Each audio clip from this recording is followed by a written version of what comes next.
All right, ladies and gentlemen, welcome once again to Wildcat Stadium. This is Ken and Scott, Jesse the Tech Guy. We are on the air for Wildcat Lacrosse. The Farmington Tigers are in town, having some scoreboard difficulties at the stadium here, so folks, we'll do our best to keep you and the viewing audience and anyone else that wants to know as plugged in as we can. The players are lining up for what I believe to be the national anthem. After that will come the introductions. Scott, the Tigers are in town briefly because the national anthem will be starting shortly. Yeah, last year when the two teams met, Eagan won 23-0 at Farmington. If you were a witness to the game or watched it on tape, it was it was 23-0. Just Eagan outmatched Farmington. So a similar Farmington squad this year. 21 players returning from that roster. Only 3 graduated, 4 new players. They're going to be more experienced. They've won a couple games this year already, so should be an improved product. But again, a lot like Burnsville Tuesday night, it's a program that's trying to establish and build itself. And we talked about this Tuesday night. It doesn't happen overnight. Right. It takes time and patience and getting into the youth system. And so we'll see what Farmington brings for us tonight. And we're a little electronically challenged without the time and score, so we'll do our best to keep up and kind of keep you apprised of where we are in the game. Absolutely. So with this event about to begin, the important thing probably for the Wildcats, don't underestimate the opponent. Try to go out there and execute fundamentally and take advantage of the fact that you may have a little bit of an edge in some areas. Yeah, a good chance to work on the face-offs again. That we saw some pretty good results in the second half of the game Tuesday night. Again, polish that up, work that up.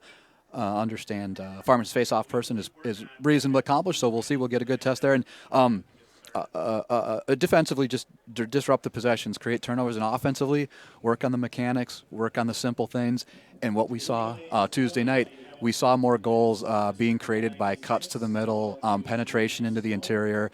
You keep working that, right? Keep working that because that's something that we got to figure out how to get those goals as we play better teams, right? Precisely, and that's what I was just going to say. You can do some things against some opponents and may not come naturally against others. So great time to refine your product here, as you can hear the PA guy in the background reminding us all that we are a little scoreboard challenged, as Scott mentioned earlier. So we, again, will just do everything we can to keep the viewing audience plugged in. So yeah, it's going to be a challenge not only for us, the public address announcer, the referees who will be keeping time on the field. You know, normally they're focusing on the game, but they're going to now have to keep time on the field. We'll have a flip scoreboard opposite us on the eastern side of Wildcat Stadium. So we'll see how it goes. At the end of the day, the players are going to play. Absolutely. You know what? Until they reach the varsity level, they're playing with flip scoreboards and without electronics, so it's not a big deal for them. It's just a little bit of an inconvenience for us and for the fans in the bleachers. Right on. Farmington Tigers. Attack, junior number 33, Dylan Ojeski. So I think what Farmington's got to do here, some of their keys to the game, they got to contain Eagan's offense. You know, Eagan 18 goals Tuesday night. When you're building a program, it's just simple, fundamental things. Can you pass? Can you catch? Can you pick up ground balls? And those are the things we sometimes see lacking in these programs that are trying to establish themselves. Is some of the basics just, aren't there yet for whatever reason. And if you can't pass and catch, it's pretty hard to maintain possession. It's pretty hard to keep possession. Sure. Again, after those fundamentals, just establish possession, get in a rhythm, set up your offense, run your offense, and see what you can get out of it. For Eagan, they got to capitalize. They got to come out flying and take control of this game and leave no doubts. Right, establish their authority, the domination, and keep it under control all the way. Well, let's touch on that real quickly as they're wrapping up about to do the Eagan announcements here. But Burnsville did have a distinct advantage in possession the first couple of minutes of our last game. Mm-hmm. Yeah, they did. And after that point, Eagan had it not 90% of the game, right? But yeah, those first couple of minutes, we were starting to get concerned. Absolutely, it was early, it was brief, but at the same time, you kind of want to do what you can do against whatever opponent you have. If it's an opponent where you have an advantage or an edge, you want to impart your will on them. and then work to a different strength when you're more evenly matched. So we were just a little shocked briefly in game in the first few minutes of the first quarter the other night when we did not possess the ball much at all in the first 2.5 or so minutes, but that clearly took care of itself as that was. And let's touch on that Burnsville game real quickly. We went in there. Couple minutes into it, I think there was a little bit of a wake-up call, and the rest, it was kind of all Eagan from that point on, would you say? Yeah, it was. And you know what I liked about it? One of the themes we've been talking about is can other people, in addition to Damian Schultz, Drew Wilson, Jack Stone, establish themselves as scorers? Can we get other people contributing? We had 10 people. We had 10 scorers. We had 18 goals, but we had 10 different scorers Friday night. In fact, we had LSM scoring. We had middies and attacks. So that's encouraging because that's something critical that we need to see as the year goes on. So we're going to cut out here for the national anthem, and we'll be back to get the face-off going.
All right, folks, we're back. Beautiful night for lacrosse. Windy, but will not probably affect gameplay. Certainly not at all. For the goalie defending, particularly in the first quarter, I believe it'll be the Farmington goalie defending the north goal. You have to contend with a little sun from the southwestern sky. But again, you typically after the first quarter at this time of year, that sun falls behind the stadium and is less of a factor. We are sunny and 70. Nice. It doesn't get much better than that. Oh, look at this. We have a scoreboard. We have a scoreboard. Oh, wow. Tragedy averted. Well, just in time. One of our associate producers running across the field is returning to his original post. That's Rich Mills, right? He's nice looking gait there. Yeah, he's got a wow. good stride. Wow. Eats up a lot of real estate. Wow. Maybe he should coach the track team here in Eagan or something, right? There's a distinct possibility we could talk him into it. So that is actually really a big bonus for the people in attendance, and it's helpful to the scorekeepers and the announcers and the PA people. So well done, AV tech people here at Wildcat Stadium. Yeah, just in time. Wow, right before the face-off.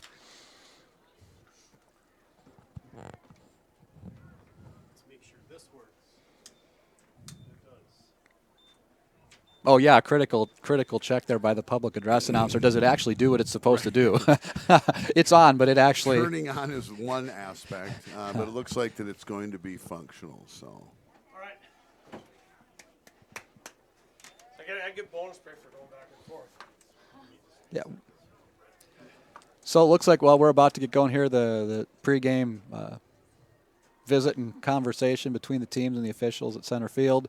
And we'll be about ready to get going here. So, a lot of things to talk about tonight. One thing we forgot to mention, we were talking about, or we didn't forget, we weren't aware, we were mentioning our previous telecast, players from Eagan committed or planning to play college next year. We were not aware that Tanner Whips has committed to Division III Milwaukee School of Engineering, so we wanted to get his name out there. Apologies on that. We weren't aware, so he'll be playing there next year. Get a great lacrosse opportunity, a fantastic engineering school, one of the best. So that will be a great opportunity for Tanner and a chance to keep playing some lacrosse collegiately. Yeah, and another example of Wildcats that are playing post high school. So Yep, they're certainly all over the place. As the season went on, we can get to that. So a face-off win for the Tigers. Pretty clean one. yeah, it really was. That was number 6, Tyler Kleckel, midfielder, taking that face-off, winning that face-off. I suppose if you come in as a Farmington team, they've had some success this year. They got a couple of wins behind them, but boy, to grab that first face-off and in stride, get your touch and then set up. That's a quick way of getting out and getting some some positivity flowing as they're looking for a shot here. Yeah, good stop there. Save, yeah. Yep. Little things, right? Trying to improve upon where they were from last year. That the Tigers, if you can win some face-offs, that goes a long ways. Ooh, maybe a little sunlight there. Tommy Meisner battling the sun. He would have been looking right directly into that. Yeah, I think that Wallach made a big stop, cleared it to Donley. Yep. Donley looking across the field. Merwin got caught by the sun. Oh, it's okay. All right. Bounds. Yeah. So. Yeah, catching a break. white ball, staring into a bright sunlight. You can have all the eye black you want. It's not going to do much for you.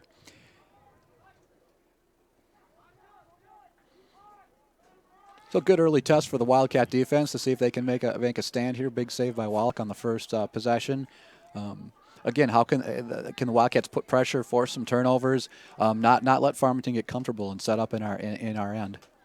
And we could comment on time of possession here. It's not unlike the Burnsville game, but we don't have the benefit of the scoreboard. But suffice it to say that the Tigers have been moving the ball around a little bit, and they're looking right now. Quick shot and a score. They opened the scoring. Yeah. That's how you get momentum going. That was that number 7? Yeah, number 7, Tyler Winston, the midfielder for the Tigers. So we're at the 10:25 mark. We just heard that over the the radio system here. So, like the Burnsville game, first couple minutes, possession Farmington, got a shooting lane and scored. Got to be a little more aggressive defensively and get after this. Again, no concern here early in the game, but Farmington jumps out to a 1-0 lead.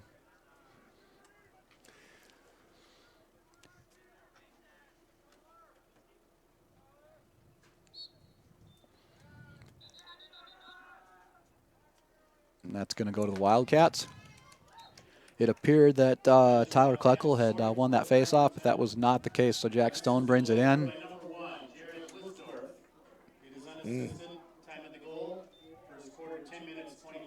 All right, that ball that kind of got that errant pass kind of got away from Stone. Tried to throw it in and it got away from someone, but the ball did stay in bounds. Yeah, it did. We did turn it over subsequently, but kind of a short possession, and the goaltender for the Tigers bringing it up and kind of wide. Oh, a little mishandle, but. Well, what happened on that last possession for Eagan? Damian Schultz was looking to feed Jack Stone cutting in the middle. Again, we talked about the emergence of that in the last game, and again, good try there. The Farmington goalie just got his stick up and was able to cut that pass off. Normally it comes on within 10 seconds.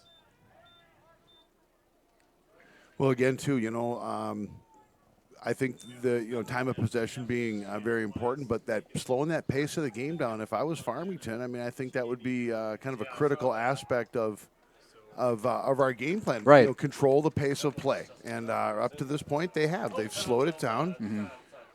All right, our scoreboard is back up momentarily. We'll try to get it reprogrammed as it reads 58 minutes here. When we get an update from the sideline about time remaining, we'll pass it on. We do know it's 1-0 Farmington. That we're confident about. As the Cats bring it across. So that last possession, Farmington, maybe if you want to control possession and slow the game down, maybe a little ill-advised shot there by the Farmington player. Ended up being a turnover.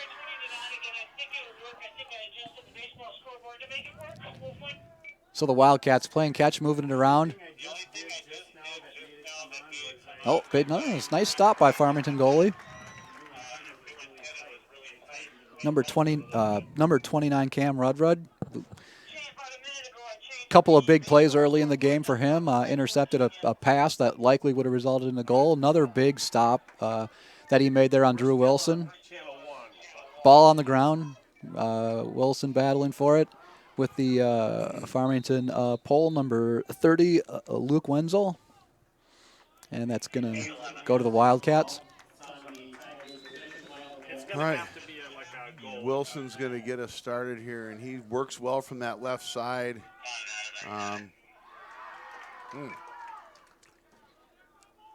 should be big blue there. Can't scoop it up.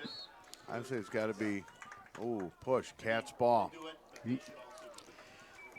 All right, so and again, we're waiting for a little sideline report for about time remaining, waiting for a stoppage of play. Hopefully it will be it'll be a Wildcat goal. You can probably hear some of the chatter in the background. It hasn't reached a fever pitch or a frantic pace by any means, but we are working hard to get that scoreboard up and working. So it looks like with the first couple possessions, the Wildcats are being a little more, and it could be that Farmington's defense is giving them some opportunity. It looks like they're maybe a little quicker to move towards the net, a little quicker to make things happen, to push the pace a little bit. So we'll see if that's just a circumstantial thing that's happening because it's what Farmington giving, or if that's a part of the strategy here to move through the first and second quarters into halftime. And just as I say that, it looks they're going to slow it down a little bit again. Well, we've seen a couple different looks. We've talked about it several times. We've seen that perimeter game with quality shots from the outside. We've seen the quick cut inside game. We've seen multiple passes around the goal. The Cats are scoring under different circumstances, and that's what you have to be able to do if you're going to score goals. Well, I think you saw that last move by Jack Stone. He came around, got a pretty quick cut to the net, and teams are going to have to respect that and react. And what we should see is some people collapsing on him, and what's a shot now can be a dish later in the game, and right? That's exactly it, too. You attract enough attention, and someone's going to open up. There's a penalty against the Wildcats. Will be a man-up situation, and we are confident that 7:25 remaining quarter one. Clock is running. Love it. We got a game clock, we think. It's working. It's live. We're reasonably sure that it's 7:25 as the Cats are trying to set something up in a man-up situation. There's that look again. Drew Wilson loves that side of the field. Oh, a little bit behind Colbert there.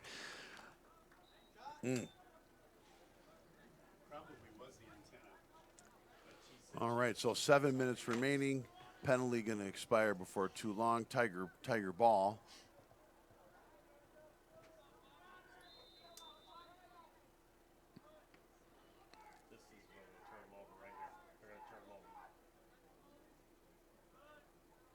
Always a little bit of a dangerous proposition when you're a pole and you carry the ball into your own interior in the middle of the field.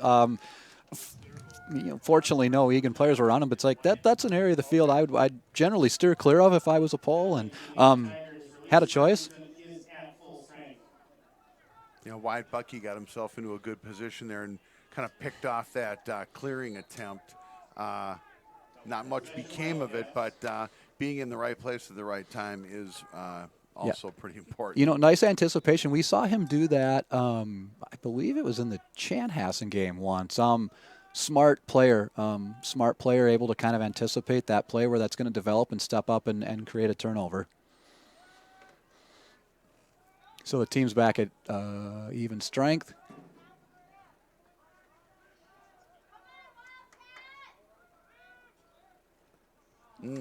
Loose pass. I think that's going to slow down just enough for Tanner Whips to get there. Not quite. Drew Wilson instead picks it up.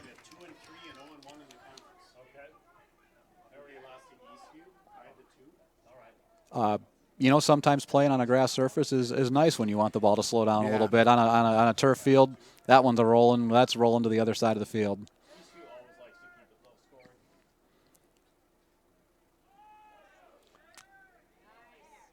Oh, Tanner Whips couldn't get it in.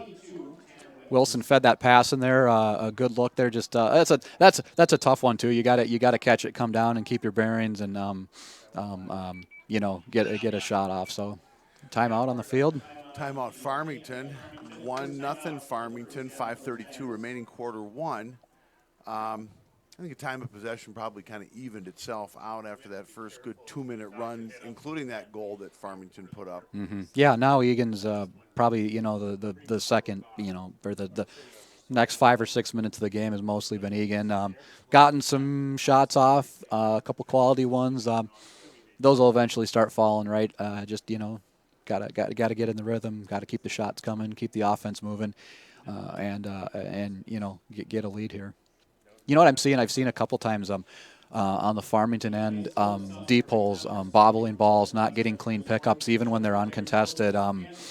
Again, we talk about the skills and the fundamentals, and sometimes the difference between a good team and a bad team, or a not so good team, is fundamental, simple things. If you pick up and control that ground ball, your team gets a possession. If you don't, you give it back to the other team, and it gives them an opportunity. Looks like we got a flag down. I think they're doing stick checks. I think that's a Farmington stick, if I'm not mistaken, but I don't know for sure.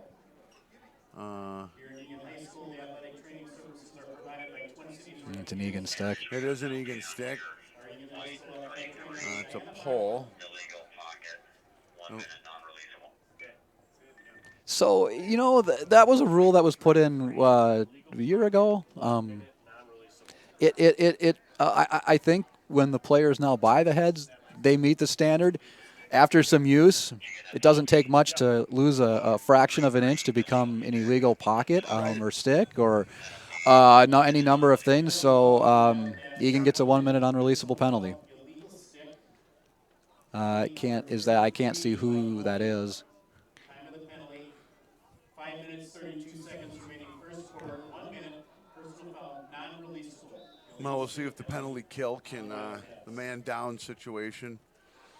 If anybody wants to step up and, probably put a layer of some physicality would come in handy. Yeah, I think, it looks like when we've been able to apply some pressure, Farmington turns the ball over.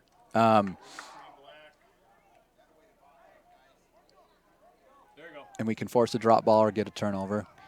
So again, nothing doing there as Dylan Majeski tried to create an opening, get a shot off, couldn't quite get it done. Was forced back to the outside, and Farmington's now resetting.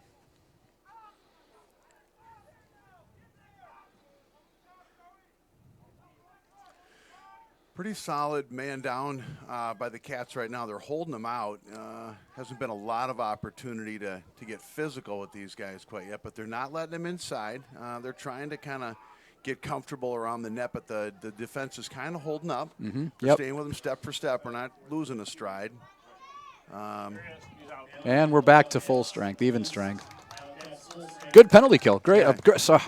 Man down. Good man down. Good man down. Yeah, you know what? I'm going to be calling it a penalty kill till about the 11th or 12th game of the year, at which point the season's almost over. So just deal with it, folks. Yeah, you know what? If you're a lacrosse fan, you're a hockey fan too, right? Ball hit the turf. Meisinger with the pickup throw to Wallach. Wallach gets it up to Max Meekin, who's going to bring it in for the touch. He runs kind of looking backwards for looking backwards for Wilson, but decided to bring it in. Stone back on top. Yeah, good. Hey, good work there. Ground ball pickup. Tommy Meisinger gets it to the goalkeeper Wallach, and a quick outlet up the field to one of your runners, right? Drew Wilson working that left side, looking. It's clearly some of that footwork and head moves that we talked about in just about every game this season. And what is he doing in addition to just holding the ball? He's drawing attention. And when someone collapses on him, he does have the ability to dish that ball off. Big shot through the crease. Going to be a shot. Yep, that was Cole Gibson taking a shot there. But, yeah, we've talked about the attention that several Wildcats can draw by holding the ball, dropping the shoulder, shaking the head, pivoting, turning. And when they get collapsed on, there's an open man somewhere. So yeah, nice work. There sure is. And you can see when he gets the ball over there, it not only is the guy on him up, the other eyes go up too. Oh, oh, boy. Yeah. There we get her. Yeah, There that we was. go. If you're having a hard time following that at home, folks, one of our Max Meekin, number 12, got the ball behind the net to Damian Schultz, I believe, or it came up to Schultz for the quick give and go. It did not go. Got out of his stick behind him, and Wilson picked it up to a wide open net because the goalie had kind of committed himself to his right. So 1-1. Yep. 1-1. 1-1, and here we are. We got a scoreboard. We're kind of blown away by the fact that we can look to the north and see the score. It's 1-1. 3 minutes remaining in quarter one. Scoring for the Wildcats, an unassisted goal. Scored by number 13, Drew Wilson.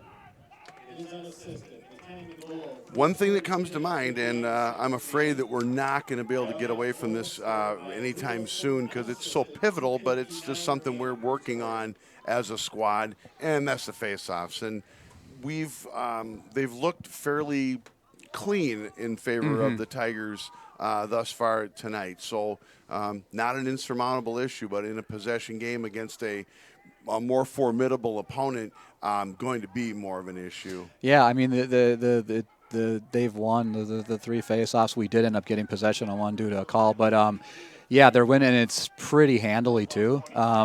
So right now our defense is taking care of business, but we can't always rely on that. It's important to win some of those face-offs. Ooh, couldn't quite connect with Jack Thompson on the right sideline there. There's been a few errant passes, and it's almost a combination of I want to hit you where I think you're going to be, but you suddenly move either a little bit more lethargically to that spot, or you have a completely different idea. So they're anticipating, but they're just not quite connecting. We've seen a couple in the offensive end, one coming out of the defensive end, just off by a little bit.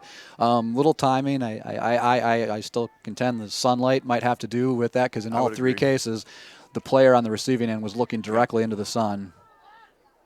And again, until you're down in the field and you don't know, but just judging by where the shadows are being cast across the field, which you can see if you're at home, there's a couple light standards in the press box are clearly casting a shadow, moving west to east across the field. And if you're looking that way, you're probably getting a good dose of sunlight. Colby Sorensen bringing the ball up. Dumps it down to Schultz as we are about ready to set up. Yeah, kind of a scare down there just a few seconds ago as the Farmington player who they just took the possession, and they're going to come in, and someone's going to probably step up, and they're going to be there's a ball on the ground again and again. That's generally like when you do a doubleheader in hockey, if there's a three-man system. Little push. Wow. Farmington maintains possession here, down to the deep right of our goaltender, number one, Zach Wallach. 1 minute mark. You heard the PA announcer trying to keep our fans viewing dialed into the time remaining. So 1-1. big possession for Farmington here to come. I mean, it'd be a big stand here at the end of the quarter. Nice stop there by Wallach. I would have thought errant pass there. It's going to go back to Farmington. I would have thought Farmington would have been a little more patient to try and draw that clock down to the end, but they were looking to go right away, so they're going to get it back here with a little under 30 seconds to go. Yeah, now Let's see if they can watch the clock because they are at about 20 seconds. There's kind of some of that physical play that we were talking about out of Gallus. A nice, kind of a shot to the upper body followed up by a nice stick check, and they're going to get into a little bit of a time crunch. There's Gallus again. No, flag up. I'm guessing maybe they're going to get Gallus for a. Let's see what they call that. That wraps up the first quarter. I'm guessing the Wildcats will be down a man when we come back for the start of the second quarter. So we got one in the book, Scott. Scoreboard's up and running. We're tied at 1. Thoughts on quarter number 1? Farmington's getting their possession and their goal off of face-off wins. We're just missing a couple of good opportunities down on our end. It feels like the pace of this is going to pick up, and it feels like when Eagan's cylinders are all firing here, that'll probably happen in the second quarter. It feels like you can see there's a talent difference on the field. It's not showing on the scoreboard right now. again, I keep seeing drop passes and errant passes from it, and more so drop passes where the passes there, they just can't get possession of it. I think Eagan's going to capitalize on that. Again, little concerned about the face-offs. That's something we got to see if we can turn that a little bit and get that going in our direction. So at 1-1 after one, the Farmington Tigers have to be pretty comfortable with how that first quarter went. You're 1-1 with Eagan. Yeah, you say, hey, job well done. We do that again. It's 2-2 after two. yeah. You know? Again, if they can keep the game close and keep the pace like this, the longer this goes on. Right, it's time we were having this conversation at the Eastridge game. Now Eastridge is a completely different team than Farmington, but again, the longer this goes on and the longer you can disrupt Eagan's rhythm or keep their offensive possession slow, even if the play is in the middle of the field and you're a lot of back and forth, the worst thing that can happen for Farmington is Eagan get set up and start picking around and getting shots and creating offense in which they're going to score bunches of goals if they're allowed to do that. So this play, this pace, these missed passes, Farmington's like, we'll take this. I think it's going to be hard for them to score a lot of goals tonight, but provided they keep the ball away from Eagan, it's the kind of game they're trying to get involved in. Hey, last year when the teams played, it was 23-0 Eagan. Right.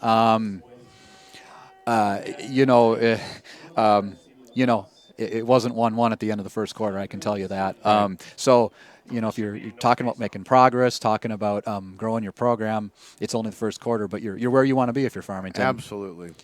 So I think maybe the quick huddle on the Eagan side of the field probably said, hey, okay, we came out of the first quarter not exactly how we wanted to. Let's try to turn up the heat a little bit and see if these guys want to hang with us for one more. Mm-hmm. Meisinger got up there and got real disruptive on a fairly simple pass, and he's another flag down. It's going to be probably a slash. Yeah, I don't know about there's that. A stick up by Donley, and he will.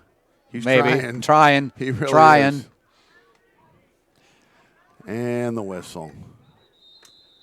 Well, in the process of bumbling around and pushing the ball forward, it killed off a little time on the first man down. So not entirely a lost effort there. That probably killed off a good 10 to 15 seconds of that. So we're going to momentarily be down 2. 30-second penalty. And we're down 2 for a short period of time. I didn't catch from the executive producer. Okay. Okay, 1 minute personal foul. I think it was Meisinger. And we've got Gallus on the side who is wrapping up his infraction. Wow, our LSMs apparently are deciding to hang out in the penalty box for a couple minutes, maybe a little position meeting or something. Like-mindedness. So we'll see how we can do on this man down, and it's a 2-man down situation. So Wyatt Bucky's out on that, and we've seen that earlier this year where Bucky comes out in that man down situation. Again, a smart player. When you've only got 4 guys, we're back. We got 1 back, so we're up at 5 now. But a good smart player, able to maximize positioning and potentially force the opponent into an error. Yeah, tough break for the Cats there a moment ago. He had some nice physical play to keep a Tiger off of a ground ball, only to have it just get out of the stick. And nice save by Wallach. Great save, yep. Yeah. He saw that one all the way. Those poles were kind of repositioning themselves, and Wallach had a nice clean look at the shot. And looks like we caught him. Timeout. Yep. That's a classic Eagan timeout. Things start to look a little sketchy. It's like, let's burn one, Yeah, and I think Zach had gotten himself into a position in a little bit of a dangerous spot there. His feet were stopped. His feet were planted.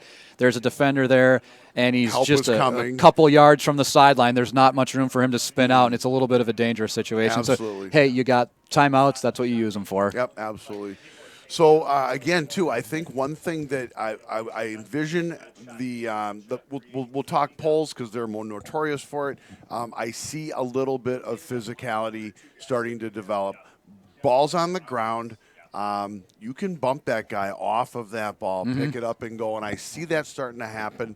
I think it's a big part of what's going to turn the tide here. We'll see if I'm right. In the immediate, it's 10:45 left in the half, 1-1 Cats and Tigers here at Wildcat Stadium on this nice night. I think a cloud kind of moved in and kind of did cover up the sun for a while. It's actually nothing glaring on anybody at the moment. No, so. no, yeah, absolutely. Hey, we're going to move into a feature that we utilized for the first time Tuesday night. Your opportunity to text questions to the booth. We had a few people text in some pretty good questions. Even our producer texted a question. I'm not sure if we're going to say it was good, but it was. We had a little fun with it, right? To get to us at the booth, 651-235-2718. That number will be up on your screen for a little bit. Again, for those that are new to the stream this tonight, questions about Eagan lacrosse, what's going on in the field, what you're seeing. If you want us to talk about something a little different, questions about lacrosse in general in Minnesota, things happening around the Twin Cities and the state. Trying to keep it pretty open-ended, but something we had some success with Tuesday night. Think it worked good. We got some good feedback, so we're going to open that up. Number on your screen to get to the booth. Send us a text. We'd love to hear from you. Centennial, and it was it was 5-0 before Centennial actually got the possession. Finishing up that second man down.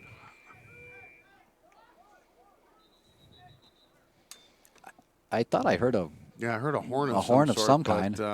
not sure where that's coming If it was from. originating. No, that's probably coming from a whistle. Or official who forgot to set his clock. Officials. Get over in 20, Yeah, the trouble. What? Yeah. Don't they get training or something? Yeah, the hockey ones are the worst.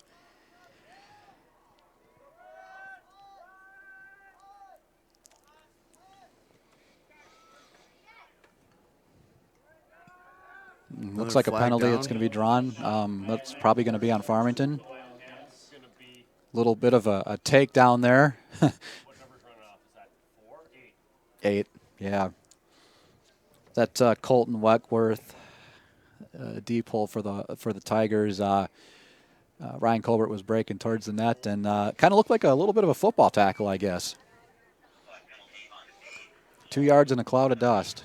Penalty call on Farmington, 30-second technical foul holding. The penalty number 8, Colton Weckworth.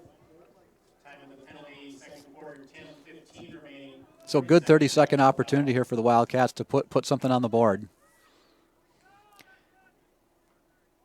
I actually thought he was going to score there anyways. He was just going down. I like the movement. Look at that movement cut into the middle. We didn't see that earlier in the season.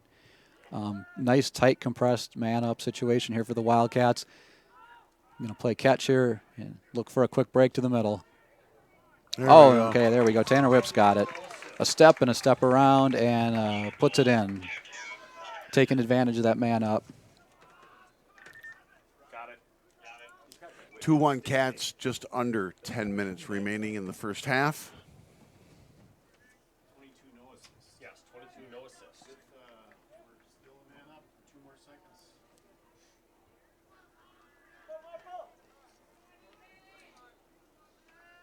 So that was effective, right? You play catch. That looks like they were trying to get something to the interior. Backed out, a lane opened up. Tanner Whips took advantage of that, and a nice low shot put it in the net. A 2-1 lead for the Wildcats, and you kind of feel like something like this might potentially be the thing that breaks floodgates open a little bit. Yeah, one of these goals or one of these big plays at some point on either end of the field is going to, like you said, kind of open things up for the Wildcats. On that last goal, you saw that perimeter play, but any one of those Wildcats was looking for that opportunity to kind of head fake as the Tigers are kind of gaining some fast possession. It's like Wallach, timeout Wildcats, I would suspect, yeah. Timeout taken by Farmington. Oh, Farmington timeout. Timeout of the first half for the Tigers. Repeating the Wildcats. But on that perimeter, kind of wind up on that last goal by the Wildcats, any one of those Wildcats could have head faked, and if the shot was there, they were going to take it. Just so happens that it was Whips.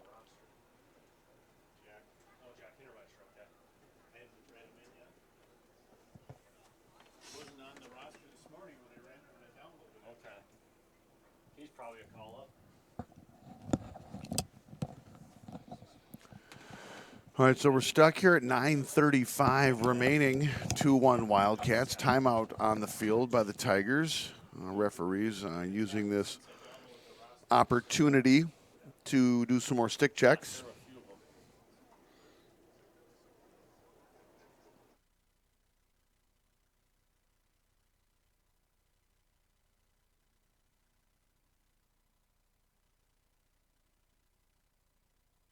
All right. Now we're back here, just a little momentary downtime on the volume. We had to take care of some administrative functions here in the booth, but we are back, all as well.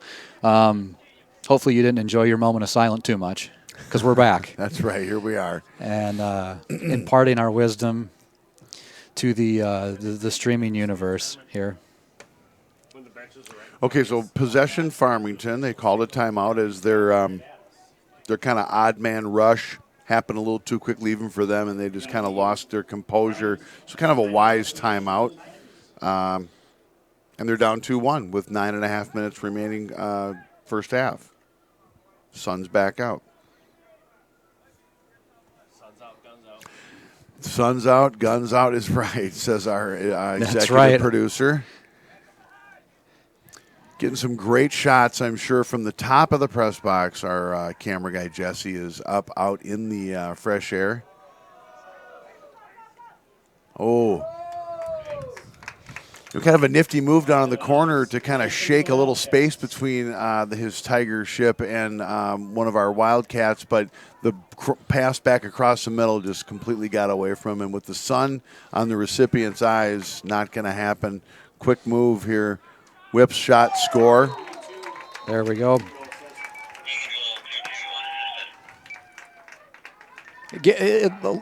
Almost a kind of a similar lane to his prior goal. It was the second goal of the game for the Wildcats, being the third.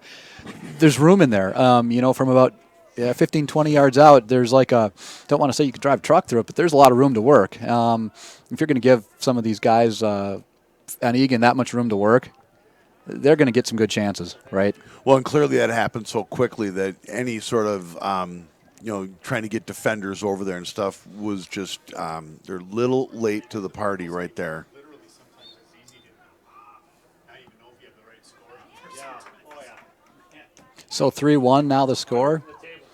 Jack Hintermeister spending the game here for the Wildcats. Was on the JV roster to start the season, getting some varsity action here. Number 14. Boy, Gibson was getting, he was completely surrounded. Then he was getting pushed on and finally gets up and gets the touch. It was kind of an exercise in balance there for a while. So again, Tanner Whip's kind of trying to do the same thing there. Oh, just rolled out. And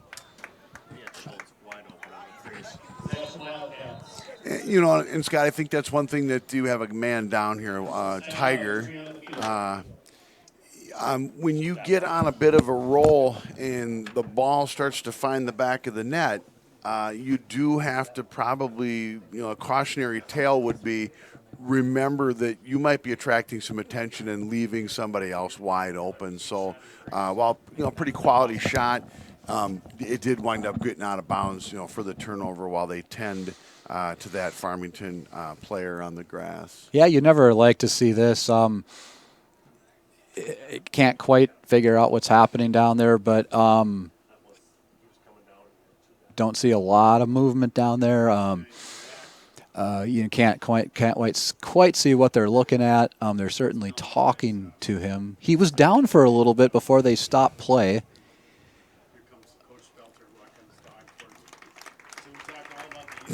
Okay, he's sitting up. A guy I don't recall seeing what happened. Did you see anything? No, I did not.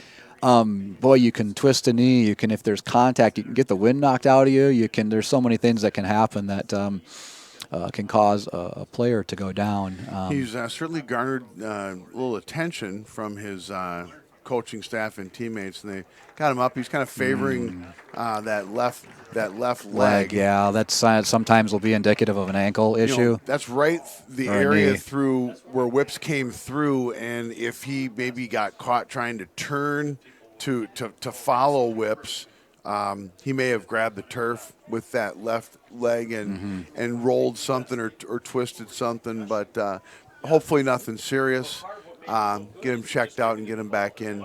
Yeah. And these guys are moving at pretty high speeds here, and it doesn't take much to get although never intentional, just a strange thing like that where knees collide or bodies hit and bounce off of one another. And, hopefully the young man is, get iced up, taped up, maybe back in the action later tonight or certainly later in the week. So once we resume play here, Eagan will start in the corner and reset their offense. 3-1 Cats, 8:10 remaining, second quarter. Schultz looking, quick shot. Not sure if it made it through or not. It kind of looked like it had got at one point into the goalie's stick, may have bounced out. That's who certainly has it now. That was Cam Rudred, the goalie for Farmington. The Cats are up 3-1, but this pace of this game feels a little slow, doesn't it? Yeah, it does kind of actually. It's picked up at different times, but there hasn't been a consistent flurry of activity. We're clearly out of that let's feel each other out mode. There's just been enough miscues to kind of keep, as a flag hits the grass, enough miscues to kind of keep the pace slow. It's keeping, I think, both teams maybe a little tentative. Yeah. It's also maybe resulting in it just breaking up the rhythm of the game.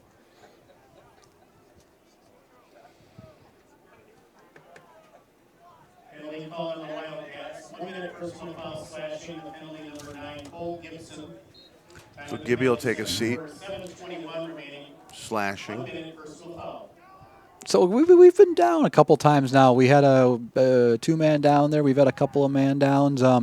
Getting some work on that, certainly. Got to play some good defense. Another there, that errant pass again, and they lose possession. It's simple things. You gave away a man-up situation. Eagan should be able to now kill that penalty. Joey Gallus bringing it in the zone, getting a touch.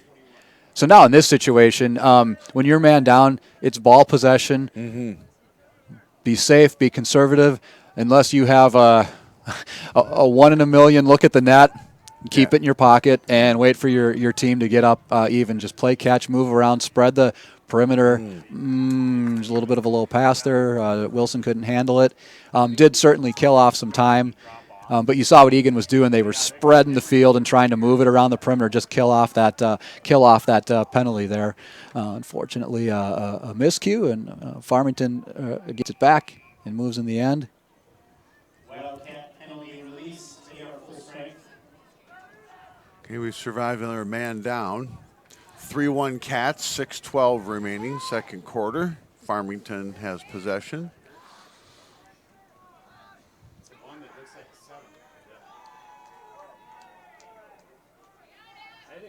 There was a team a couple of years ago that had jerseys you couldn't read. I want to say it was Farmington. Nice defensive play there by Jack Stone. Knocked that ball free, creating a turnover. White Bucky picks it up. A little long on the pass.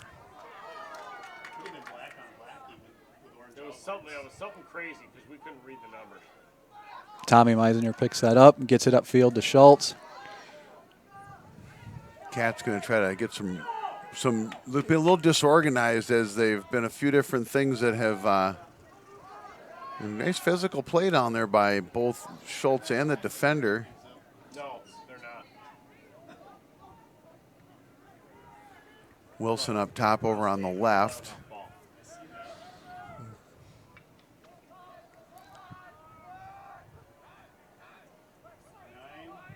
Cole Gibson. Oh, boy. Nice play. Yeah, I thought he was going to shoot it. Yeah, he did the right thing. inside. Just a nice play. Nice play by the Farmington defender, number 38, Peter Grant. Got his stick up there, jumped, anticipated the pass. That's a good defensive play. That's all you can really say about that. No, they don't. Rudred taking it quite a ways up the field, and those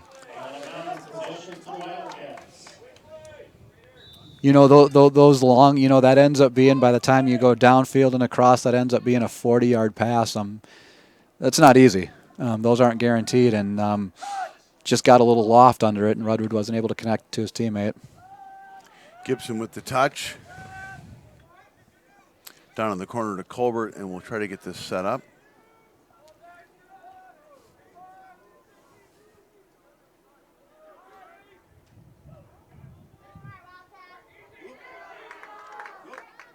Going to be Farmington ball. Yeah, Colbert ran into a defender, and that was kind of the end of the line for that particular possession. The ball came down, and Tigers have it. They're trying to get it out across midfield. It's the same thing on the green, the Farmington roster has 46 players. So we got a couple questions into the booth. We'll get to those here momentarily when we have a chance to do that. Nice outlet pass there by Eli Dolney. Gets it up to Tanner Whips. Keeping that ball moving. And a nice connection there by the Wildcats. Hey, we saw that one. We saw a similar play to that in the Eastridge game. We had a break at outlet. We crossed field to Wilson, to Schultz, to Colbert on the left side. Not really an answer for that, the way that ball moves through there. So, again, really similar looking to that goal that was scored in the Eastridge game. I believe it was the second half. You would love to see them get a little more comfortable with that bing, bing, bing type passing, because any one of those guys could have took a rip. But they made sure that they got that extra pass in, and by the time it got to the guy that scored, it was a moot point. It was going to the back of the net. Yeah, and again, I wish we had the technology to do replay here for our viewers at home, but when the ball, and forgive me, I forgot who made that pass across the field, because that's what was set the whole thing up, but Wilson saw it. Two people drifted towards him. Quick pass to Schultz. Two people gravitating towards him.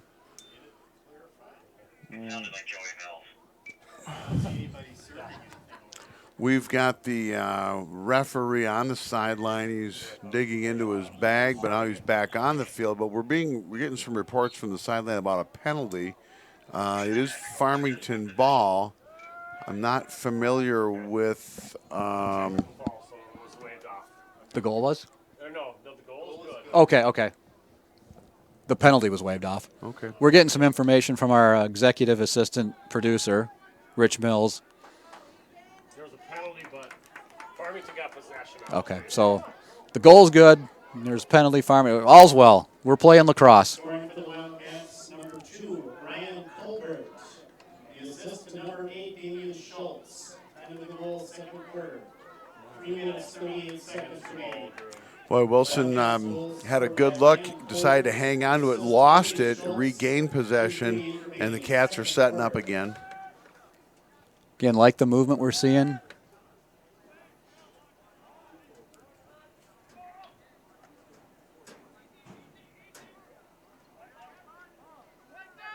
Penalty on the flag on the field. Farmington can't complain about any penalties. And Eagan maintains possession. Nice. Penalty coming on the Tigers. That's Max Meekin setting up. Goes across to Thompson. Back up top. Diffley. Flag on the ground still. That's going to be some kind of hold or tackle or mugging or something there. Oh. Another flag down. All right, ball's So on the ground, so they'll start sorting this out. There's 2 infractions against Farmington. I think the first one's gonna be like a hold, but that'll be a legal check. Yeah, so a couple. There should be 2 distinct penalties here. First one, as Ryan Colbert started trekking towards the goal, got tackled again. Where's your stick? And the second one, Tanner Whips got bumped pretty hard there. Looked a little bit like a football game going on out there. Some hits, some tackles. Well, if Eagan is able to continue moving the ball around and finding quality shots, one of the few answers that Farmington might have is to try to get a little bit more physical. And again, it's a physical game within the confines of the rules. All referees see these types of things differently. But at this point, there's 2 penalties called on the Tigers. Looks like it's a nice shot by Cole Gibson from the top there. It looked like there was only one Tiger in the box, though. It does look like there's only one Tiger. Both penalties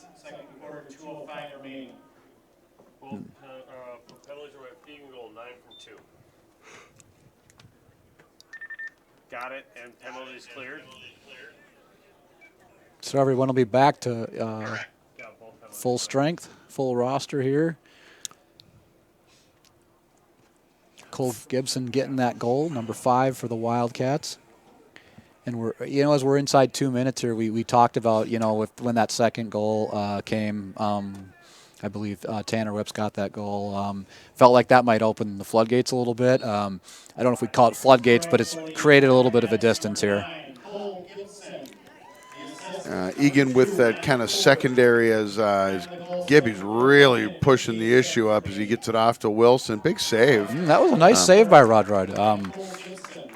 Kind of a secondary face-off win. That was Hintermeister in the circle on that last face-off. Nice ground ball pickup by Gibson. Just ran it as quickly as he could right up the middle.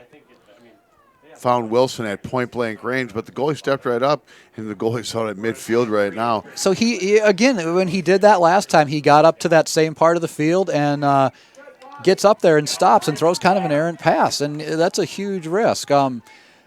Things slowed down enough to not to mitigate it, but whistle on the field. Oh, Lord. Okay. All right, that's going to be a turnover and go to the Tigers. Yeah, it's Stone with some nice footwork on the near side here, sideline, kind of stave off a couple of Wildcats, but also make the ground ball pickup and stay in bounds, and then did a little stick over thing, but apparently that left arm got a little away from his body, and he got the ward. Wow, big post shot by Sorensen, pushing the issue. Eagan Colbert with possession for the Cats. And a timeout. Yep, good idea. 43 seconds remaining first half. 5-1 Cats. Timeout, Lakeville. Wildcats take timeout. Yeah, it makes sense. Coach Felter looking to regroup the guys and looking at the scoreboard. You got 43 seconds left. It's about setting up a play, getting something good, and making sure that we see if we can put one more on the board here before halftime. So going to drop a little play, think about what we want to do, and see if we can get a 6-1 to close out the half here. One thing that I thought of, this is an earlier start time for us. As I'm noticing the shadows, I'm like, they're just not enveloping the field like they normally do. This is a 5:30 start for the varsity boys tonight, as the girls will go underneath the lights for the later tilt. So that sun is still pretty prominent. Aside from the press box, the entire field is in the sunshine still. Yeah, it sure is. And it struck me as a little peculiar, thinking that why isn't there more shadow out there? This is an early start. Yeah, we were talking about how those the sun would go away after the first quarter, and that works at a 7 o'clock game. Right. Not so much at a 5:30 game. Yeah, I forget about that. We kind of rushed here after the workday, and little different start time, but we get a variety, right? We get some 5:30s, some 6:30s, some 7s, some 7:30. I think we got a 6 o'clock in there at some point during the year. So variable start time for the Cats. So here we go. We're going to grind out that last 43 seconds of the second quarter. Cats remain up 5-1. Nice, sunny, wide open Thursday evening. Yeah, boy, what a great one. We were looking ahead to next week. Forecast is a little, maybe unreliable that far up, but we're seeing some rain and some cooler weather. So, we were a little cool at the Eastridge game, but we've had some pretty nice weather so far for our first 4 games. Yeah. You can't complain, but we might be looking at some rain and some not so nice weather next week, and that's part of the process of spring sports in the upper Midwest. It can be rainy, it can be wet, and it can be cold, and you have to be prepared to play in every possible condition.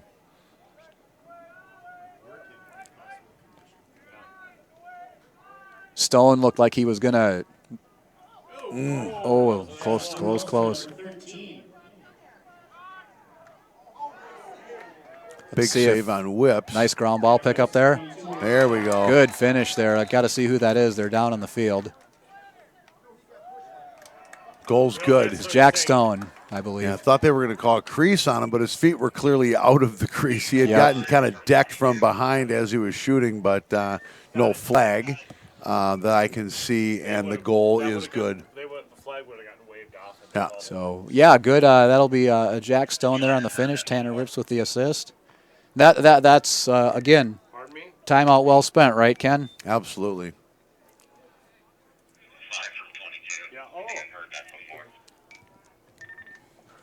Once or twice. So with 17 seconds left, Those were our boys last year. hey, let's get greedy. Let's see if we can get a quick one, huh? Get a face-off win, rush it up the field, and take a shot. Yeah, I think this is exactly where the Wildcats wanted to be in the 16-second, right, the 10-second mark. Wanted to be as this game, as this half winds down, is just, basically a comfortable lead by way of some and kind of a save on an off shot there. But the Cats wanted to leave this first half with some semblance of a comfortable lead. And I think a 6-1 lead says that, they were around in quarter one. It was 1-1 after one. So clearly the second quarter was all Wildcats.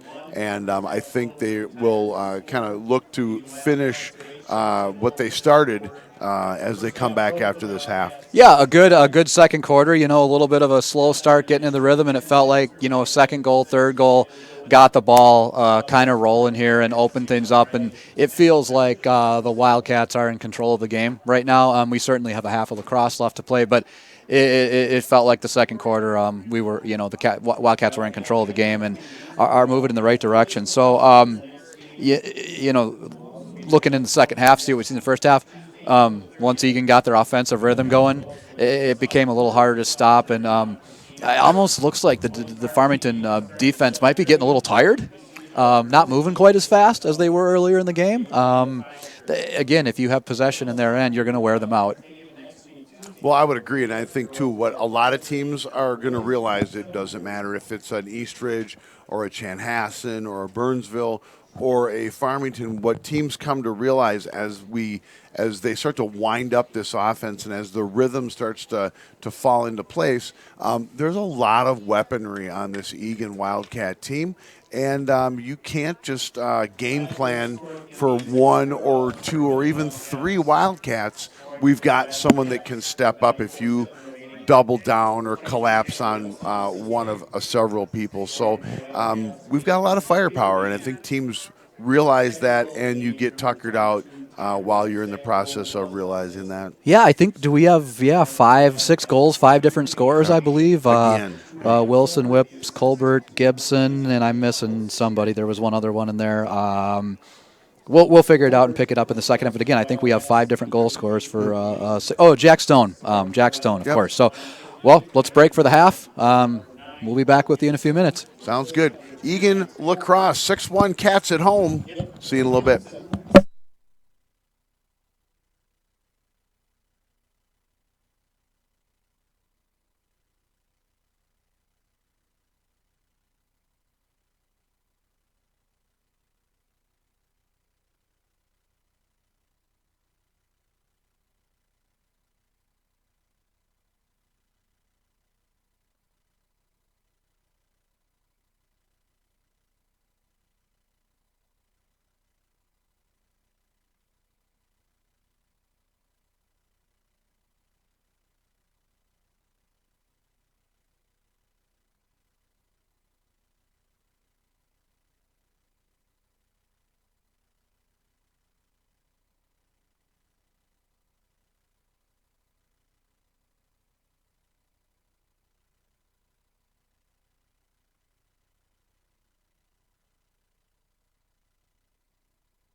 All right, ladies and gentlemen, we are back.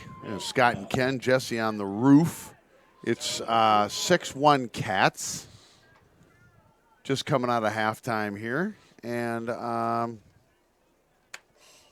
a little confused. I don't quite see that we're fully staffed. Yep, a little late to the party here. Yeah, clearly, as the referee is trying to hold up the action in the faceoff circle, but we are clearly understaffed. And with the way that we've kind of turned over a couple of quick faceoffs, you don't want to have one pole back there.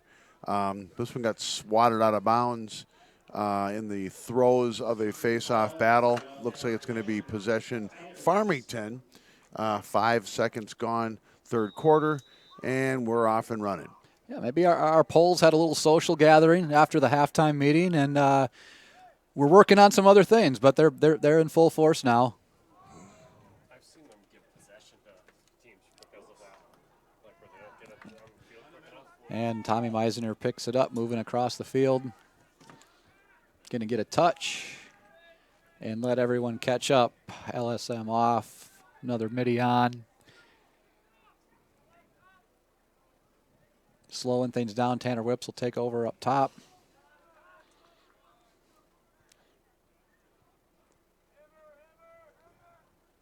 Wildcats got to make sure they keep moving here, keep the feet moving. There we go. That's a little better. We sometimes when they get a little stationary, it's like, guys, keep them moving, keep them moving.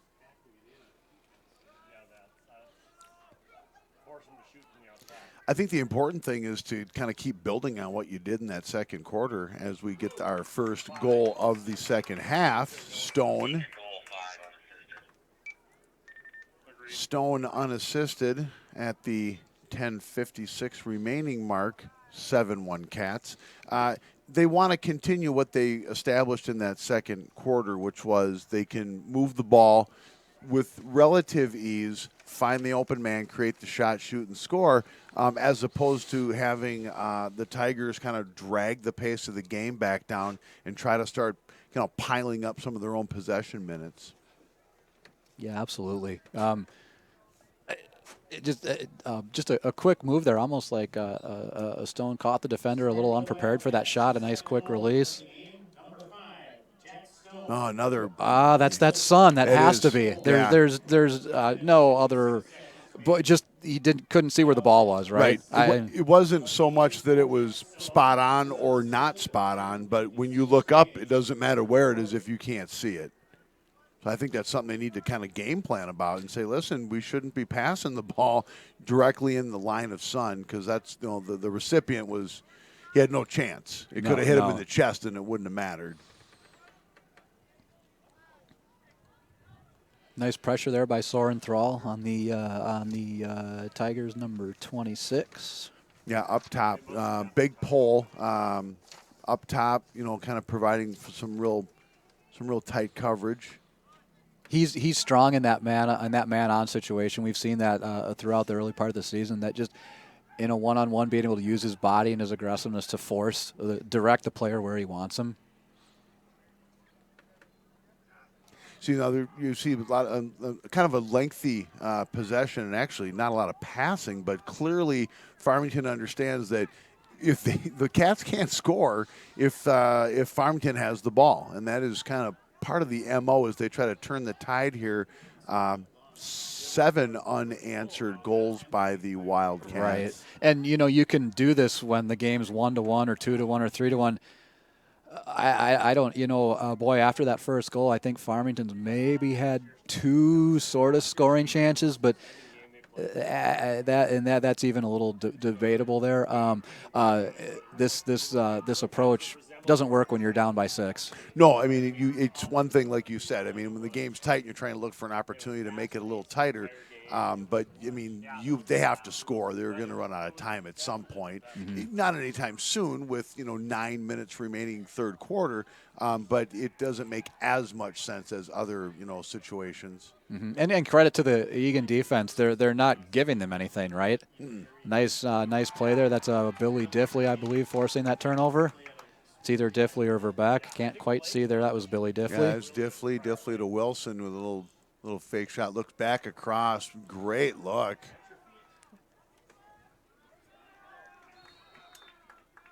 Chris In and out. Oh, okay. Turnover by the Farmington team. Okay, didn't see that. We'll reset.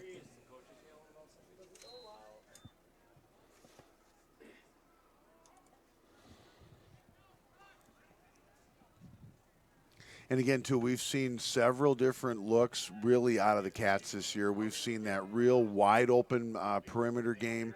We've seen the kind of the tightening of that circle as Sorensen looking back.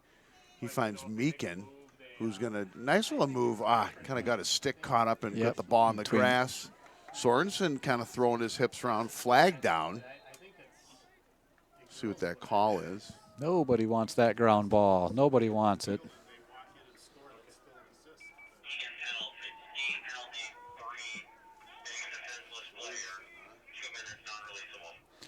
Do you say, wow, it's on Colby Sorensen, number 3? Hitting a defenseless player. Oh, 2? So I don't know if you've heard, if we've said it's a 2-minute unreleasable penalty on number 3, Colby Sorensen. The infraction was hitting a defenseless player. That's what gets that at 2 minutes and gets an unreleasable on that one. So there's calls that we see where they certainly do that. And it's time to play man down now. And for 2 minutes, irrespective, regardless of how many goals Farmington is scores in this situation. So the Eagan defense getting some work on this man down. And I think in previous man downs we saw some nice play. It looks like setting up good again here. You know, that's a confusing call, in my opinion, just because when you think about the officials protecting a defenseless player, you think that you would have seen something a little more apparent or egregious, and I just don't recall seeing anything. So if there was someone that had his head turned the wrong direction as we got our touch, that's Jack Thompson with the touch back to Wilson, and we've clearly got to slow this down. There's that in the sunlight pass again. Stone was able to get down and adjust to it really nicely. You could see he had a little trouble bringing that one in, and he got his body down almost like a baseball outfielder, right? Absolutely. And the sun is softening. We got a goal. And we got a goal, a shorthanded goal. Like that one, Damian Schultz, I think, put that one home. Oh, Jack Stone again. Okay, sorry. 8 from 5. 8 from 5. So that was Damian Schultz from Jack Stone. But the sun is softening a bit. It's clearly setting as we speak. But you're on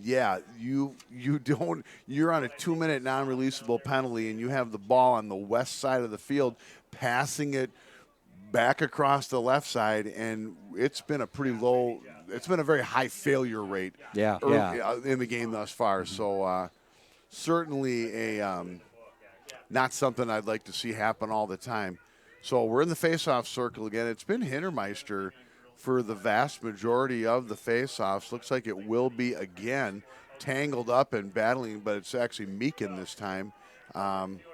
Tenacity as Meisinger gets in there. A lot of well-placed sticks, and the ball's on the grass. Meisinger to Meekin. It was, again, not a clean win by Hintermeister, but he slowed up and got in position to slow down the process, prevent that clean win, get the ball scooped out, and let our middies and LSMs get to it. So the number one thing you want to prevent is that clean sweep and that clean win that leads to possession. Prevent that.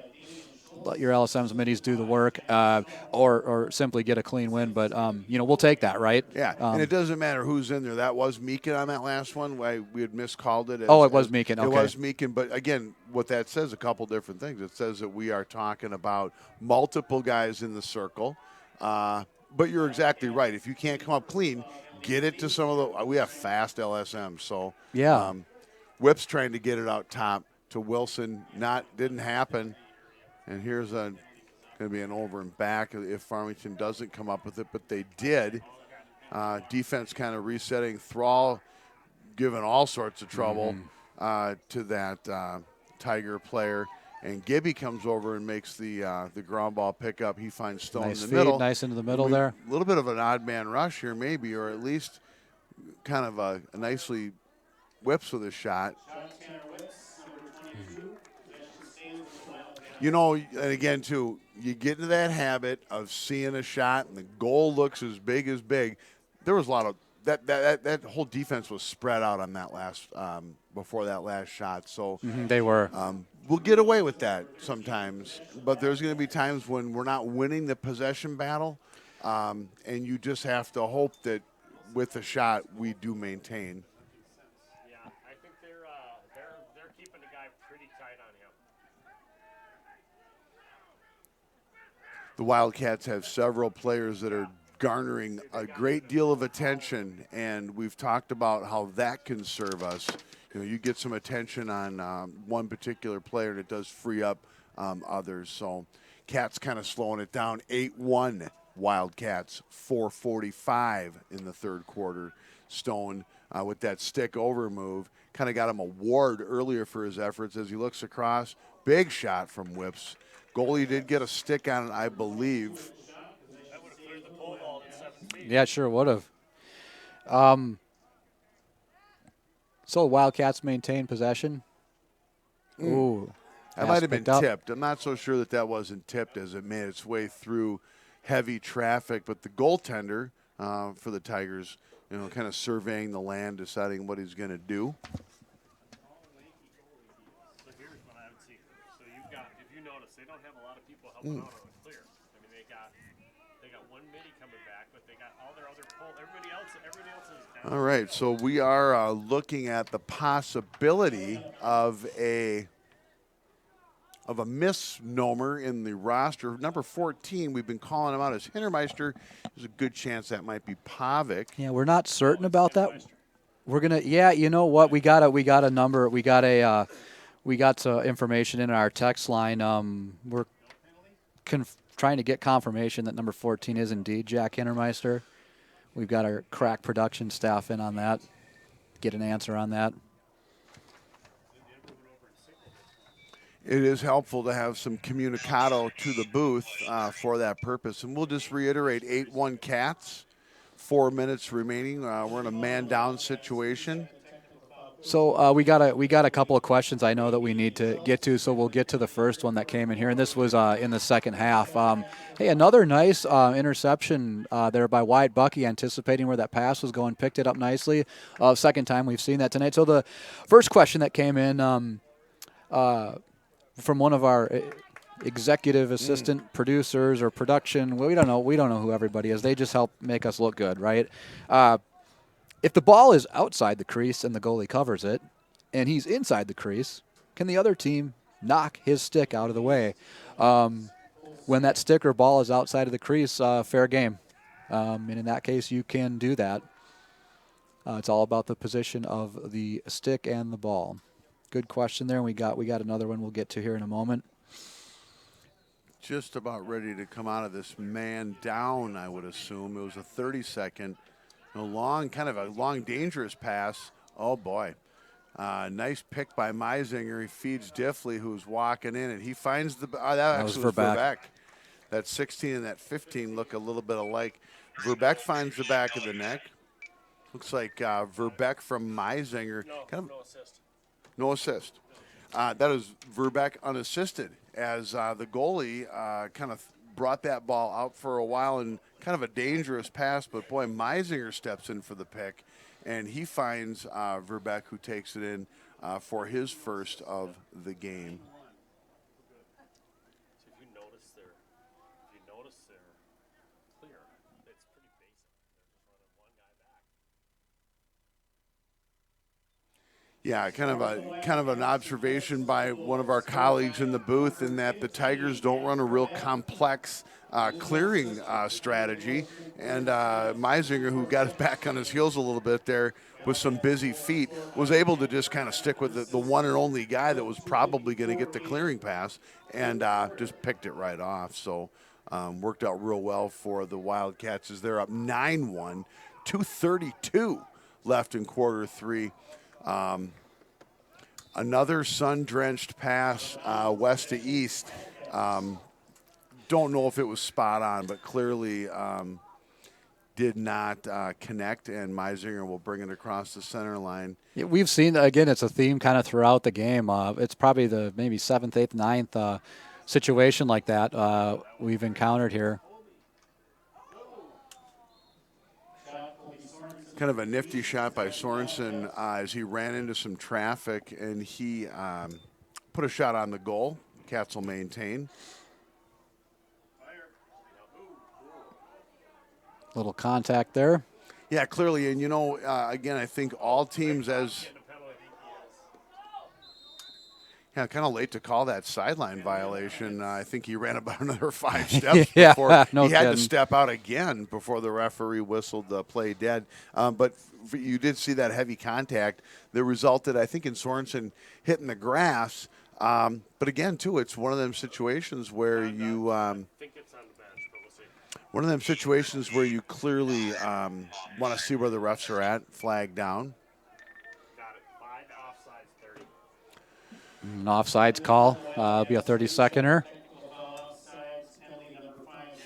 Another chance to work on that man down. We're getting a good share of that tonight. I honestly thought they were going to flag down because that penalty, the flag went down right as he was complaining. I thought they were going to give him a 30. The ball stays with Farmington as we get inside 1:39 left in the first quarter. So still slow pace of the game. Egan's in control, I would say, but just a slower pace of the game than expected. Nice defensive play there. That was Wyatt Bucky on the pickup. Tommy Meisner was in on the help on that turnover.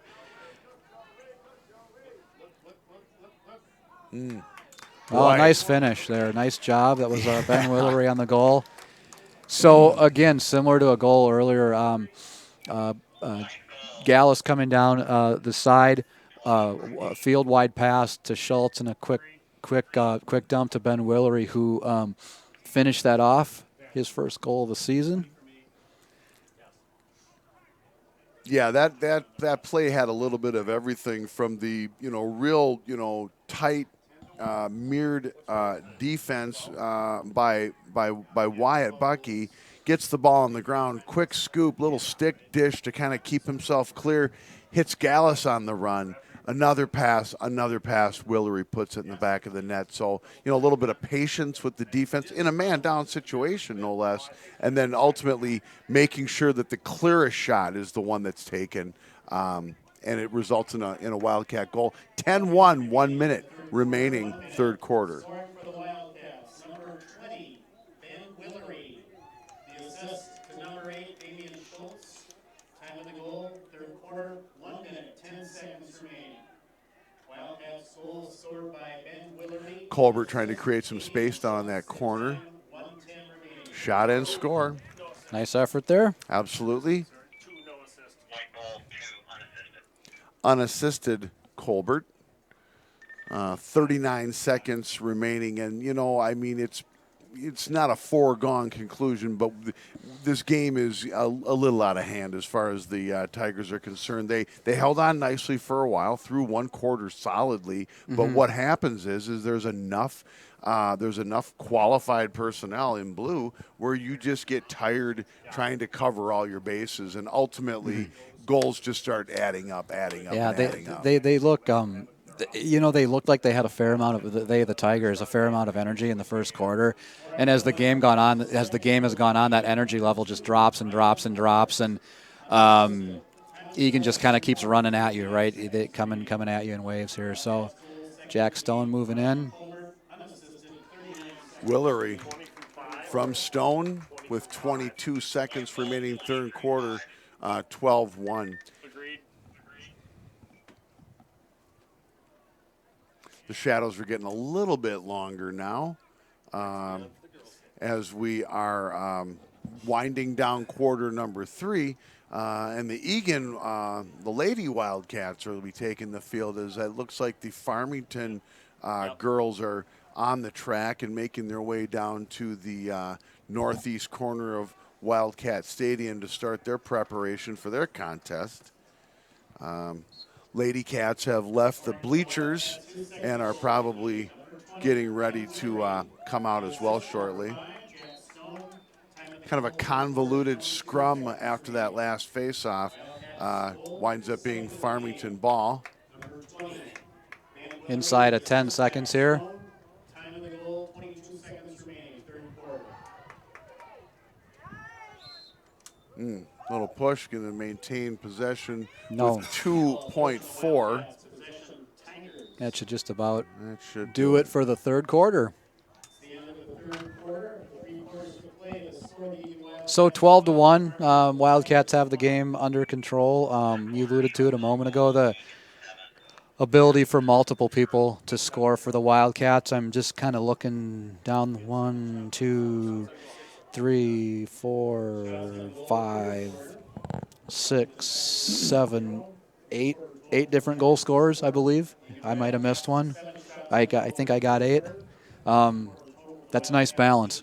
Yeah, and we took a question in the booth Tuesday night from a viewer that was interested in our opinion about how we stack up against what might be conceived as some of the top teams in the Twin Cities. And the question that I have from that whole analysis is, other teams in the metropolitan area, are they spreading their scoring out like that? And is our ability to spread out our scoring going to serve us if we run into a team that might come to town or we visit them and they say, we have an edge here, we have an edge there?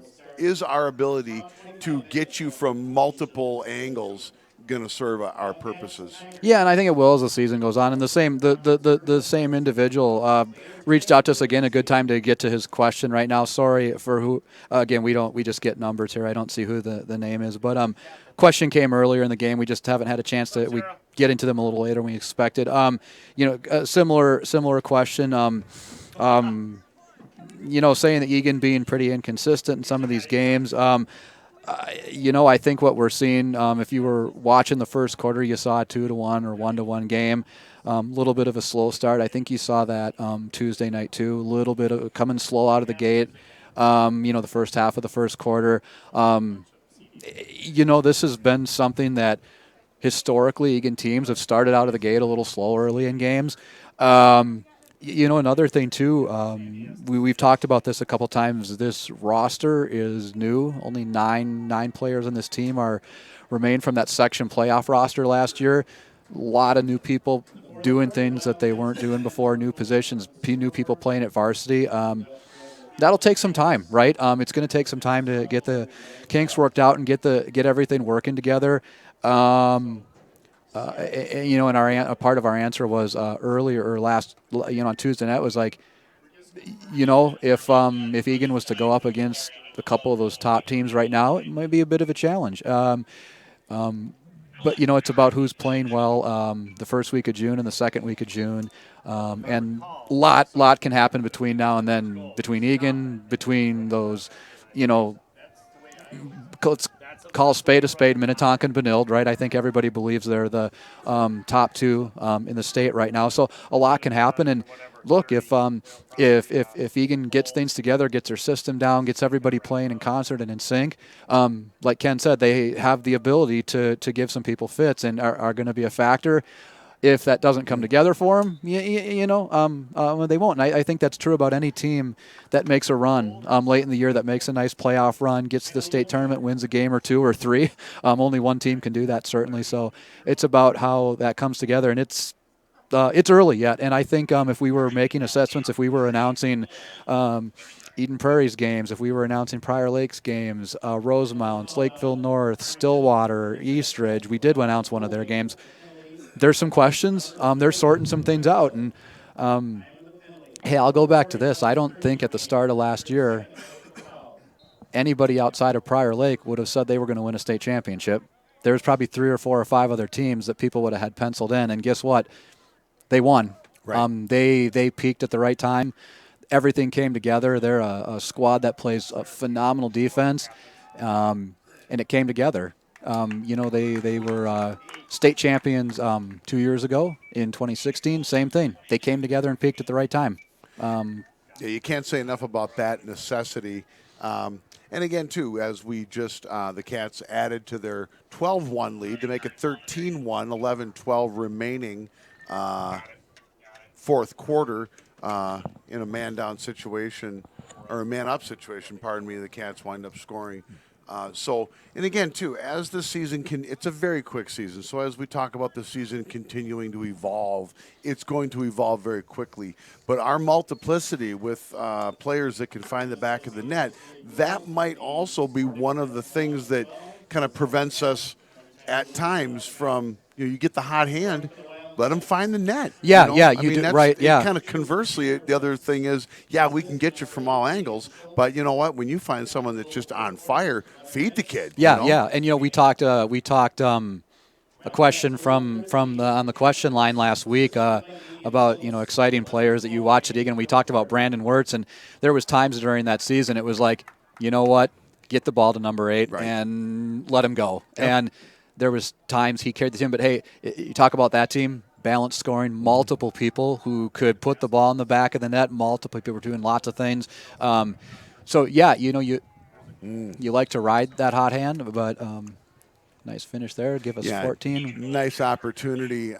Wilson with a little shimmy shoe bop, and he winds up running down the goalie, but there was clearly somebody in his path. Little dish to Colbert, who just kind of like backhanded it in.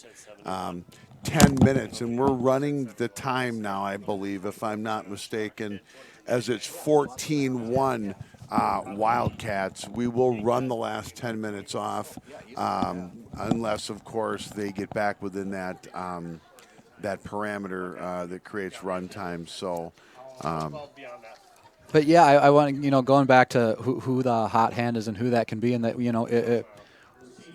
you would think right now that's Drew Wilson. Hey, with that comes pressure and responsibility, and he's a player who's capable. The 7-goal performance in Game 1, a 4-goal performance on Tuesday. He's capable of being that player. You know what? Jack Stone has certainly stepped up, made some great plays. Another guy capable of that. Damian Schultz can score, can feed, can do a number of different things. It may be on this squad we don't have that one guy. We'll see as the season progresses. Again, it's early. It's April 25th today. We'll see where we're sitting in a month when we've concluded the regular season. But it'll be interesting to watch. And if we look down, if we go with the thinking here that if you say Schultz and Wilson and Stone are kind of your top 3 go-to guys. We talked about, hey, are there 3, 4 other people, 5 other people that can contribute and can, maybe not score at that 30, 35 goal level, but can score at that 20, 25 goal level. And, we're in Game 4. We're seeing some possibilities here, and we'll get that sorted out over the next couple of weeks. But, again, 8 different scorers tonight. Well, and again, too, like I said, we're spreading the ball around as far as scoring goes, but there's been fleeting moments of someone that wants to step up to the point where they're attracting enough attention that's probably allowing for the secondary and tertiary scoring machines that we possess to get into gear and get things moving. So, and we are running that time still, folks. 7:47. Remaining in the fourth quarter, 14-1 Wildcats on this real pleasant night weather-wise. And the Lady Cats are behind the boys on the east side of the field from where we sit, waiting their chance to get out and get warmed up. Should be a nice night for lacrosse. Absolutely. As the girls get the chance to play under the lights, which is great. So let's well, we've got a 14-1 contest here. Talk a little bit. We as in addressing that question from the viewer, we talked a little bit about the lay of the land in lacrosse. In front of us sits the one iteration of the state rankings, top 10. We believe it comes from the coaches poll. It's provided by mnlaxhub.com. Minnetonka 1, Prior Lake 2, Benilde 3. It's early, but Prior Lake played Minnetonka tight. Minnetonka ended up losing. I mean, again, I would think that from a personnel standpoint, Minnetonka Benilde go 1-2. But that's the fun part about rankings is at the end of the day when the game starts, they don't matter, and people like us can sit and pontificate about them. Right, precisely. when you get into the next phase of it, so now we get 4 through 10. This gets interesting because it becomes a lot less clear what the order should be at this point. So Rosemount, EP, Stillwater, Eastridge, Eagan, Wayzata, Lakeville, North. I don't think anybody would disagree. That's the right next 7. It's just a matter of what order you're going to put them in. And again, this ranking was done before Tuesday's game. So, right, our viewers might say, hey, well, Lakeville North beat Rosemount. It's like, yeah, they did, but that wasn't part of the poll. So there will be some natural shifting there. But guess what? Lakeville North plays Prior Lake tonight. We don't have any results on that game yet. Stillwater plays Eastridge tonight, so there's going to be some shakeup in this. And you could, for those 7 teams, I think you could make an argument for any of them. And some of those teams are going to be in the state tournament. And I think it's really too early to tell. Like, hey, these 2 are separating themselves; these 2 aren't. I think we got to let the next 3 weeks play out. And again, it's who peaks the first and second week of June. Shot and score in a man-down situation as there was an infraction by one of the Farmington Tigers. 5:15 run time as we're at 15-1 here on this fourth quarter. But no, right now I think, again, to the top 1, 2, 3, fairly well established, probably fairly a certain amount of consensus in that. At least in the 1-2. Yeah. The rest of the mix, I would call it a small sample size at this point. We're 2, 3, and 4 games into the season with some bizarre matchups and some early season things that can be attributed to, the weather conditions and who's been outside more than who else. Right. Just that the final shakings of the rust. So, again, too, great to be listed in the top 10. The ultimate rankings that matter are when the section seeds come out at some point. And that's what I think everybody gains a fair amount of consensus with because we've got the largest sample size available the entire season. Yeah, absolutely. And that's, the coaches get together. Those section seedings are done by the coaching staffs.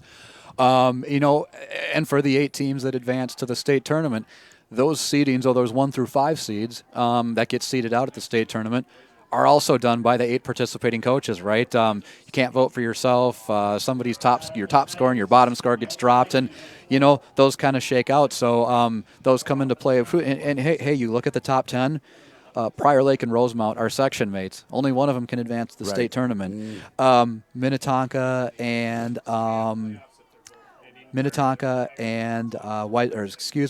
Eden Prairie, are section mates. Only one of those 2 can advance. Eagan and Eastridge are section mates. So, not everybody can make it here, but there is a lot of lacrosse left to play in the season. We're going to learn some about a couple of those matchups tonight, and there's some big matchups coming up over the next 2 weeks. There sure are. 3 minutes remaining, running time, 15-1 Cats. Farmington probably at this point just trying to grind this out and not let it get a whole lot worse. Cats have really been moving the ball around effectively as we've been kind of talking off topic as far as what the game's concerned. There's been a lot of real crisp passing. We've possessed the ball extensively in the last few minutes since the running time kind of set in. So Cats just kind of imposing their will and hopefully getting a chance to work on some of the multiple facets, what they're going to need to do when they run into a team that's maybe a little bit further along in their development than, say, Farmington. Yep. And, hey, we can start looking ahead. We've got next week a busy week for the Wildcats. We'll have a Tuesday, a Thursday, and a Friday tilt. One here Tuesday we'll be at Wildcat Stadium. Then we head on the road to our neighboring communities, one in Apple Valley and Simley High School in Inver Grove Heights. So, again, games that the Wildcats will certainly be favored in, but be more opportunity to work on things. That was Matthew Verbeck with his second goal of the night. Nice. Damian Schultz held possession through kind of a lot of battering and smattering going on. He finally found Verbeck for the shot and the score here. We're winding down now. Under 2 minutes, 16-1. So one of our executive producers has just given us an update on the out-of-town scoreboard or the out-of-town stream. Lakeville North and Prior Lake are 9-9 and facing off in overtime. So, we were talking about the impact these games have on rankings and such. Well, we've got an overtime game here between the number 2 ranked Lakers and the number 10 ranked Panthers. Earlier in the week, Lakeville North had a big comeback, was down to Rosemount, came back and had a 6-goal fourth quarter and won that game 14-11. Kind of made a statement, staking their spot early in the South Suburban Conference. So while we're on the air here, we'll keep an eye on the game and give you any updates. But that's, I think that's to be expected, right, Ken? A close game between those two. Those are squads we'll see later in the year. We'll see Lakeville North on May 6th and Prior Lake on May 21st for our last regular season game. And hopefully for the Cats' sake, that game will decide the South Suburban Conference Championship. But other people are going to have a lot of things to say about that between now and then. Yeah, and a lot's going to happen, like you said, Scott, between now and then. We're under that last 30 seconds here. 16-1 Wildcats. Cats have possession, and we're still kind of monitoring that overtime situation between PL and Lakeville. Big shot by Verbeck. Big, huge rebound. 6 seconds remaining in this one here, and it's all but pretty much done as she's going to sound the horn here. Big one tonight. Started off kind of slow. Yep. But clearly the mojo kept developing. Winds up being 16-1 Wildcats. Any final thoughts, Scott, on this contest? Farmington played tough in the first quarter. It was 2-1, I believe, after the first quarter. It felt like they had a quarter of oomph in them, and they kept up, and things just got out of control. The Wildcats were too much, and so hey. Again, we're talking about Farmington establishing programs. So last year, 23-0. I don't know if they got a shot on goal. This year, they stayed competitive through the first quarter. So moving in the right direction, but there's too much. The talent gap is too big, right? And Eagan just wore Farmington down. You could see their defense getting tired. They just lost their energy, and they kind of lost their zest and their zeal to play. And Eagan just ground them down. And again, I think we had eight or nine different scores to get to those 16 goals, and a good team effort. Battle in the sunshine too. So good passing, good stuff. We got a good rhythm going, and we're able to win pretty easily tonight. I think a couple of the common themes, really, and you mentioned it in your commentary. Whether it's a Farmington or whether it's another squad that's a little further along, we kind of ground them down, and I think that's an important concept, and being able to hit them from multiple angles. So with that, my press booth partner Scott, our guy on top Jesse, our multitude of executive producers, wish you well as we sign off. 16-1 Wildcats from Wildcat Stadium. We're going to see you next week for a busy week of Wildcat lacrosse. See ya.